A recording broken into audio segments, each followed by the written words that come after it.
মিজান ভাইয়ের অনেকদিন ধরে ভাইরাল ভিডিও গুলা দেখতেছি আর হচ্ছে ওনার মানে কাজগুলা দেখে ওনার মানবিকতা দেখে আমি খুবই স্যাটিসফাই। এই জন্য হচ্ছে গিয়া আমি এই মিজান ভাইয়ের কাছে আসছি। আমি আসছি হচ্ছে ভাইয়ের সাথে দেখা করার জন্য, খাওয়ার জন্য না, জাস্ট ভাইয়াকে একটা গিফট দেওয়ার জন্য। হচ্ছে আমি ভাইয়া এদিকে তাকান, মিজান ভাইয়ের থেকে গিফট দেওয়ার জন্য আমি চেষ্টা করব আরো বেশি দেওয়ার জন্য। হ্যাঁ, তো এটা আমি ভাইয়াকে দিচ্ছি। হ্যাঁ, এটা আপনার হাতে নিলে বেশি ঠিক আছে। তো ভাইয়ের বাড়ি থেকে আসছি, বাসা থেকে আসি নাই। আমি হচ্ছে আমার গ্রামের বাড়ি হচ্ছে কালীগঞ্জ, গাজীপুর, আর হচ্ছে বক্তারপুর হচ্ছে আমাদের ইউনিয়ন নাওয়ান গ্রাম। তো আমি এত দূর থেকে আমি আমার মেয়েকে ওরাও একটু দেখাই দিয়েন, ওকে নিয়ে আসছি। ওই যে দেখেন আমার মেয়েকে নিয়ে আসছি। তো আমি না খেয়ে আসছি কিন্তু এই পর্যন্ত দেখেন আমার মিজান ভাই ওনার জন্য খাবার আছে কি? হাত পাও কিন্তু কাঁপতেছে। আমি কিন্তু না খেয়ে আসছি। আমার মেয়ে এবং কি আমি খাই নাই, কিন্তু বাইরে কোথাও খাই নাই, মিজান ভাইয়ের কাছ থেকে খাবার খাবো এই জন্য আমি খাইছি। আমার এক ভাইয়ের তো আছে, এক ভাইয়ের তো খাইছি। কথা যেটা এটা শুনেন, আমি খুব টেনশনে আছিলাম বুঝলেন। আমি অনেক টেনশনে আছিলাম যে আসলে এক দেশের লোক কোন সময় আমার খাবার কিরি খানা দেয় তার কিনা। আল্লাহর কি হুকুম, আজকে এক ভাইয়ে 100 জনের খানা দিছে, আমার নামটা আরেক ভাইয়েরা প্রবাসীরা 50 জনের খানা দিছে 150। আমাঙ্গ আছে 30, 180, 200 হুড়িয়ে আগেই বেরোছি। অনেক কাফা আছে আরো 5 জনের দিছে, 205 জনের খানা বেরিয়ে খাইছে। সাংবাদিকে রাবেয়া ইয়াসমিন, এই যে সাংবাদিকে ভাব রাবেয়া ইয়াসমিন আমার নাম। রাবেয়া ইয়াসমিন মানবাধিকার কর্মী। দেন হচ্ছে আমি আগে এশিয়ান টিভিতে সহকারী রিপোর্টারে কাজ করতাম, এখন ছেড়ে দিছি, এখন শুধু হিউম্যান রাইটস আছি। 205 জনের খানা। আমার ব্যবসা আছে, আমি আরো চেষ্টা করব যদি পারি ভাইয়াকে আরো কিছু দেওয়ার জন্য। আমার একটা বিউটি পার্লার আছে, বিউটি পার্লার, হিমুসাজ বিউটি পার্লার।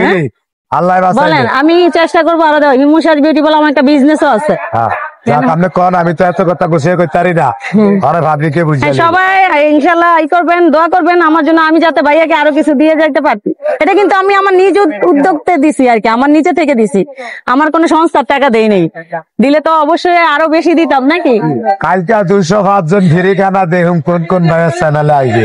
আমি অনেক ব্যাগ বুঝি। আচ্ছা ব্যাগ বুঝি, আমি খাইতে পারলাম না, কিন্তু আমি কিন্তু খিদায় কাঁপতেছি।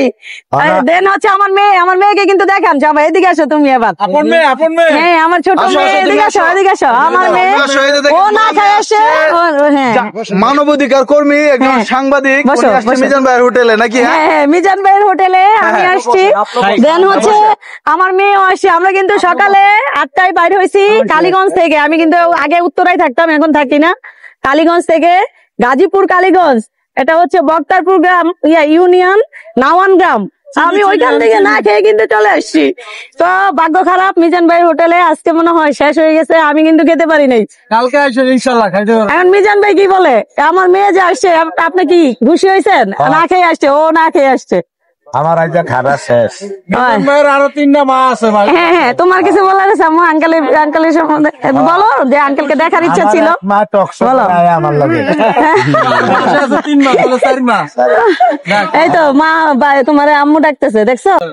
কালকে দুপুরে 12টার টনে 2টা পর্যন্ত 205 জনের খানা ফিরি।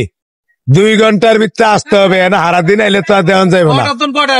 12টার টন দিনে 2টা পর্যন্ত, মানে 2 ঘন্টার জন্য 205 জনের লোক খাবার ফ্রি। হ্যাঁ আগে যারা টিয়া দিছে হেগোটি আগে ফিরি। এখন আপারটা কি? আপারটা আমনো আইলে আপনারও খানা ফিরি। আপনি কি ফ্রি খাবেন?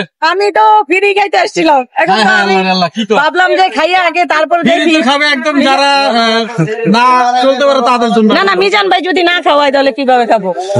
আমার তরফে খাওয়া, উনি তো যারা নিম্নবিত্ত তাদের জন্য ফ্রি খাওয়া। অনেক অনেক ধন্যবাদ। আমার ভাই আমাকে খাওয়াইতে চাইছে, এটা আমি অনেক খুশি। আমি কালকে আসতে পারবো না এটা আমিও জানি, কিন্তু আমি খুব খুশি হয়েছি ভাইয়া যে আমাকে খাওয়াইতে চাইছে ফ্রি। 1 ডিব্বা টিয়া দিয়ে গেছে মানুষ, ফ্রি খাওয়াইতে চাইছে, খুব খুশি। 1 ডিব্বা টিয়া দিয়ে গেছে। 1 লাখের উপরে হইব।